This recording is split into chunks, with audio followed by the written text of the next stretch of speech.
Akkam jirtu kabajamtoota maatii Afrikaan Farmtech. Soofteerii NX irratti viidiyoo afuraffaa qabadhee isiniif dhiyaadheera. Warroonni kanaan dura viidiyoo kiyya sheer gochuun, sabiskiraayib gochuudhaan, laayik koomentii gochuudhaan na cinaa dhaabbachaa turtaniif hedduu galatoomaa isiniin jenna. Warri chaanaalii kanaaf haaraa taatan immoo sabiskiraayib gochuun miseensa keenya ta'a.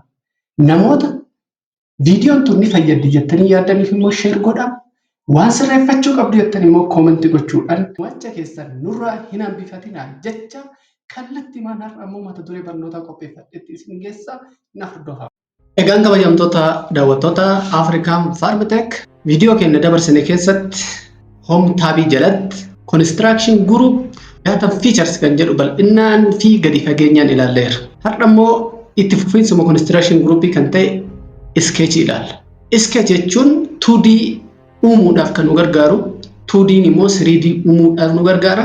3D jechuun immoo diizaayinii sammuu keenya keessa jiru gara waraqataatti kan ittiin jijjiirru jechaadha. Kanaaf Sketchiin kun diizaayiniidhaaf isteeppii isa jalqabaati jechuun ni danda'ama.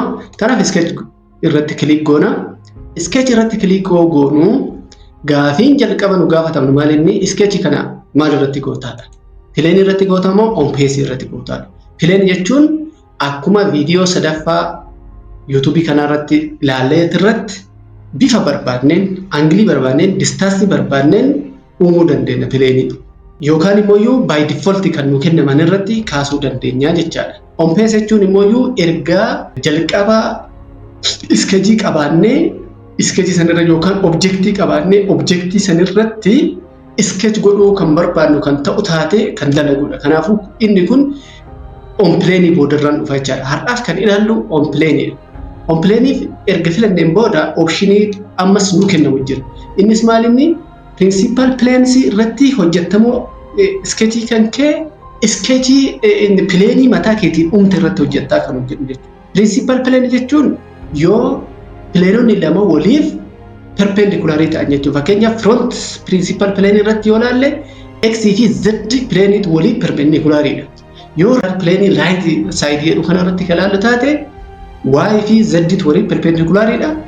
Asitti immoo top irratti immoo x fi z waliif perpendicularidha jechuudha. Kana hin barbaannu plane ofii keenya uumne angilii ofii keenya uumneedhaan fayyadamnaa kan jennu taate asitti right mallattoo right tana of yoo goone plane ofii barbaanne irratti hojjechuu dandeenya jechuudha. Kanaaf amma har'aaf principal plane fayyadamnee akkasuma principal plane keessaa amma tokko filachuun irra jiraata. Top yookaan front yookaan right filachuun irra jiraata. Ammas top filadheera. Sani booda okay jedha. Akkuma okay jedheen maaliin argadha? Sketch environment argadha jechuudha. Sketch environment kun taabsiiwwan tags, home, view, section jedhan qaba. Isa keessatti xiyyeeffannaan keenya har'aa home tab irratti. Home tabin immoo gurupoota garaagaraa of keessaa qaba. Gruppii sketchii qaba, curvii qaba, editii qaba, include qaba, solvii qaba. Kan biraallee immoo asiin aaditti godhuu hin dandeenya jechaadha kan biraa.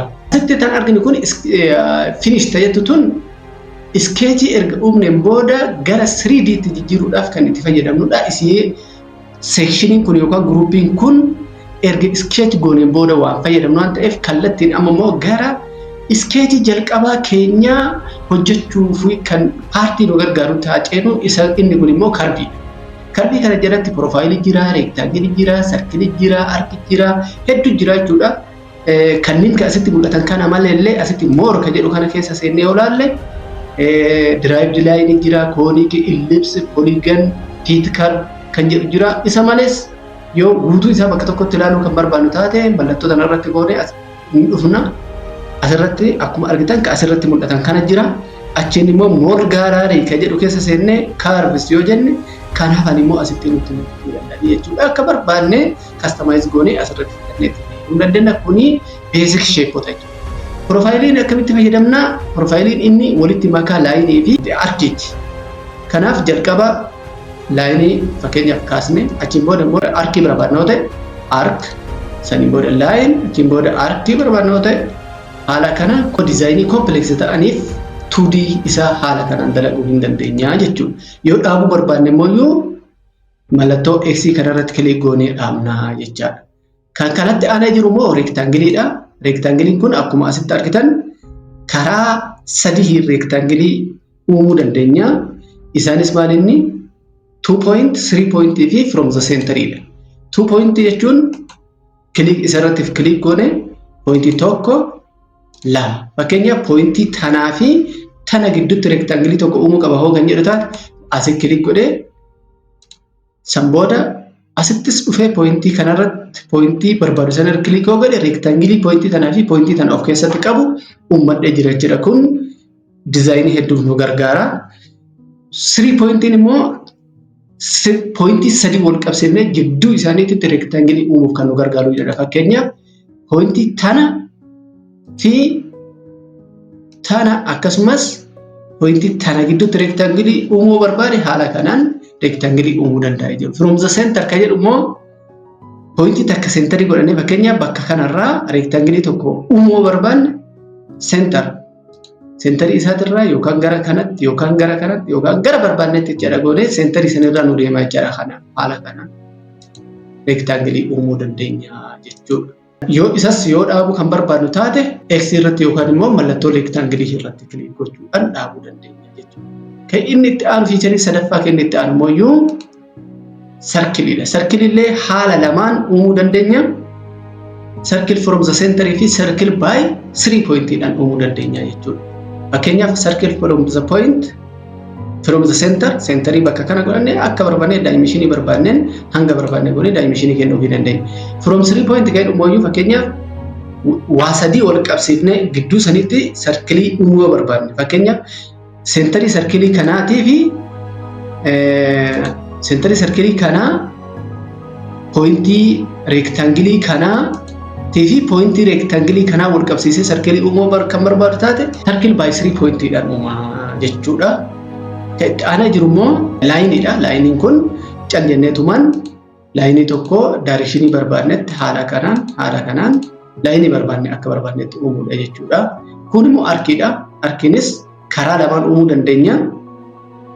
Innis maal inni by 3 point fi by center and end pointidhaan uumuu dandeenya jechuudha. Kan 3 point kun fakkeenyaaf asirratti hogoon 3 point tana fudhanne point laayinii kanaa fudhanne achiin immoo ammas pointii asii tana kan laayinii kanaa fudhanne saniin booda immoo pointii sadaffaa immoo bakka barbaadnutti fakkeenyaaf kan reektaangilii kanaa irratti haa jennu asii kilik goone haala kanaan wal qabsiifnee uumuudhaaf nu gargaaraa jira. Kun immoo fakkeenyaaf kun from the center irraa hin kaana centerii kanarra fakkeenyaaf pointiin tun centerii keenya hoo jenne centerii kanarraa gara kanatti end pointii kenninaafi achiin booda immoo gara deemnee ammallee asitti end pointii kenninaafi saniin booda arkee akkana fakkaata.